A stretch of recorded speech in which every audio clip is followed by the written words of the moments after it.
You've had that moment. Something broke you. A phone call, a loss, a day that just finally won. You sat down and the tears came, and within seconds, before you even made a sound, your dog was there. Not jumping, not playing, not asking for food, just there, pressing into you, head on your lap, completely still. And you probably thought it was a coincidence. Maybe they just wanted attention. Maybe they smelled something different on you. Maybe you're reading too much into it. You're not. What your dog did in that moment is one of the most remarkable behaviors in the entire animal kingdom. And the science behind why they do it is so deeply wired into their biology that once you understand it, you will never experience that moment the same way again. Because here's what most people get wrong. They assume dogs are reacting to the sound. You're crying, it's a strange noise, they come to investigate. Simple curiosity, and that would make sense except for one thing. In 2012, researchers at the University of London ran a study that quietly dismantled this entire theory. They exposed dogs to 4 different sounds: a person humming, a person talking, a person crying, and another dog whining. If dogs were simply responding to unusual noise, they would have reacted to all 4, especially the dog whining because that's their own species. But that's not what happened. Dogs approach the crying person significantly more than any other condition, more than the talking, more than the humming. And here's the finding that stopped the researchers in their tracks: more than the dog whining. They prioritized a crying human over a distressed member of their own species.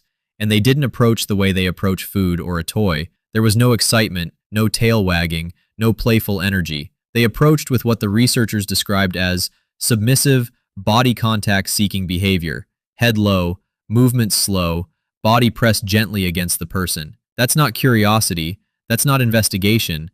That is, by every scientific measure available to us, empathy. And this is where it gets extraordinary. Because your dog isn't just sensing that something is wrong. Their brain is actually mirroring what you feel. Researchers at the University of Bari in Italy made a discovery in 2018 that changed how scientists understand dog cognition. They found that dogs process human emotional expressions asymmetrically in their brain, the exact same way humans process emotions. Negative emotions like sadness activate the right hemisphere. Positive emotions activate the left. This isn't a learned trick. This is neural architecture. Your dog's brain is structurally organized to process your pain. But it goes deeper than that. A team at the University of Jyväskylä in Finland monitored the heart rate variability of bonded dog-owner pairs across multiple emotional states. Heart rate variability is one of the most reliable windows into the autonomic nervous system. It tells you whether a body is calm or stressed, regulated or activated. And what they found was this: when owners experienced distress, their dog's heart rate variability shifted to match. Not after a delay, in near real time. Their nervous system synchronized. The owner's pain became the dog's physiological reality. They tested the same setup with unfamiliar humans. Nothing. No synchronization. No matching. This only happens with bonded pairs. When you cry and your dog presses against you, they are not observing your sadness. They are, at a measurable physiological level, sharing it. And here's a question that almost nobody thinks to ask. Why? Why would a dog evolve the ability to feel what a human feels? What possible survival advantage could that serve? The answer goes back 15,000 years. When wolves first began approaching human camps, the ones who survived weren't the strongest or the fastest.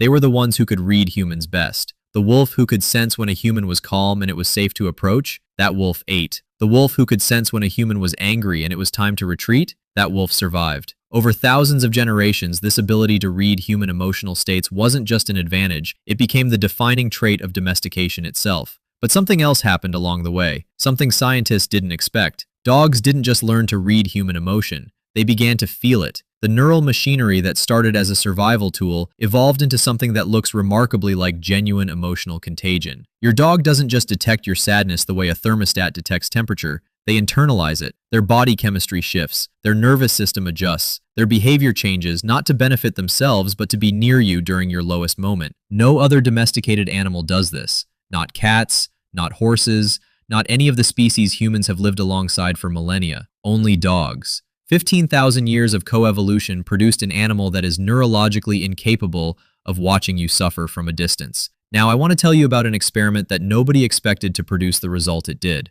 In 2018, researchers at Johns Hopkins University put dogs in a situation where they could hear their owner crying behind a closed door, a door the dogs could open. They measured 2 things: whether the dogs opened the door and how quickly. Dogs who opened the door did so 3 times faster when their owner was crying compared to when their owner was humming calmly.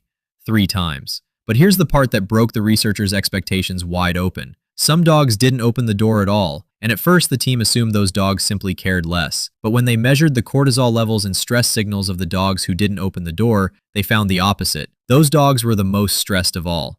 They weren't indifferent, they were overwhelmed. Their owner's pain had flooded their system so completely that they couldn't function. They didn't fail to act because they didn't care.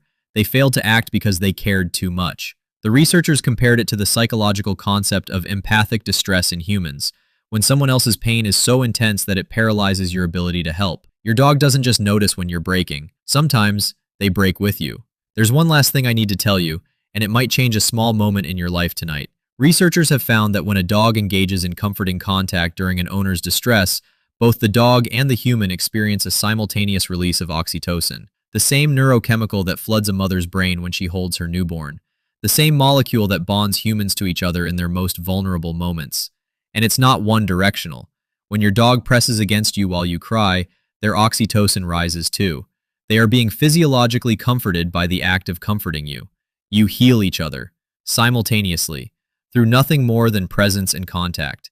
So the next time life gets heavy, the next time you find yourself on the kitchen floor at midnight with tears you didn't plan on, and you feel that familiar warm weight lean into your side, that soft nose pressing into your hand, those eyes looking up at you with something you've never had the right word for, now you know what's happening. 15,000 years of evolution, a nervous system built to mirror yours, a brain that cannot watch you hurt without hurting too, and a bond so deep that science had to invent new frameworks just to explain it. Your dog didn't come to check on you, your dog came to carry it with you. If this changed how you see your dog, subscribe and leave a comment. Tell me about a moment your dog was there when nobody else was. I want to hear that story. And if you've ever wondered what actually happens inside your dog's brain when you leave the house each morning, that's the next video. And honestly, it might be the most emotional one yet.